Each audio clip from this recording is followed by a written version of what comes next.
those are better off under our plan than they pay in a price on pollution. Mr. Speaker, it's very interesting that the official opposition talks a good talk but have no plan when it comes to making life affordable for Canadians, but also taking action on climate change to ensure our communities are resilient. L'honorable député de Richmond-Arthabasca. Monsieur le Président, voici le bilan des libéraux.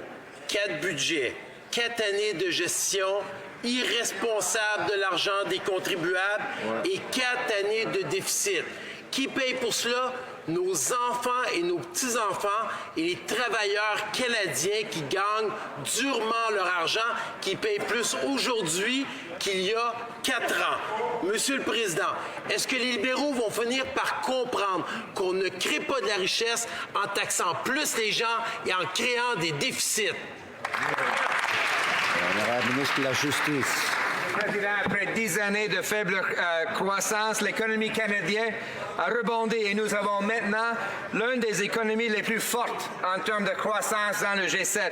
L'économie a créé plus de millions d'emplois depuis 2015, Monsieur le Président, un taux de chômage qui se situe au niveau le plus bas depuis 40 ans. Monsieur le Président, notre accord sur l'économie est excellent. Nous sommes en train de renverser les vapeurs que les conservateurs ont créées depuis 10 ans et nous allons continuer dans la même direction. Député de Richmond-Arthabasca. Monsieur le Président, la réalité, c'est que sur le gouvernement libéral, depuis 4 ans, le coût de la vie n'arrête pas d'augmenter. Les familles canadiennes payent en moyenne 800 $ de plus par année depuis qu'ils sont au pouvoir. Ils ont même imaginé supprimer le crédit d'impôt pour les gens qui utilisaient le transport en commun et pour les enfants qui faisaient des activités sportives et culturelles.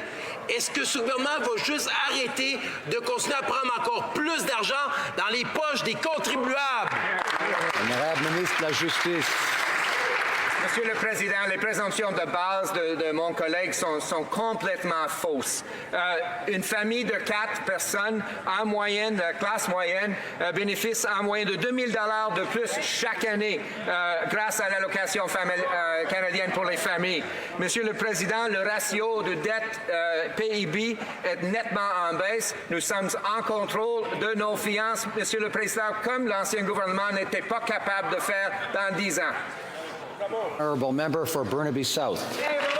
Monsieur le Président, les libéraux aiment dire des bonnes choses sur l'état de l'économie, mais la réalité, c'est que les gens ont de plus en plus de difficultés à joindre les deux buts. C'est de plus en plus difficile de trouver un logement abordable. C'est de plus en plus difficile de payer leurs factures pour les services cellulaires. Et un sondage montre que la moitié de la population canadienne sont à 200 $ d'une crise financière dans leur vie. Quand est-ce que les libéraux vont comprendre que les gens méritent beaucoup mieux que ça?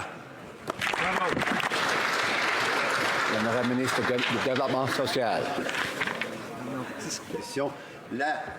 La part des Canadiens, Monsieur le Président, qui profitent de nos mesures est exceptionnelle. 8 familles sur 10 vont maintenant recevoir plus avec l'incitatif pour lutter contre le climat. 9 familles sur 10 reçoivent une allocation canadienne pour les enfants depuis juillet 2016, qui fait une différence majeure dans leur vie. 550 $ par mois, non imposables. Des investissements dans le logement, des investissements dans les services de garde, Monsieur le Président, parce qu'en 2019, on a besoin de la participation de tous et de toutes.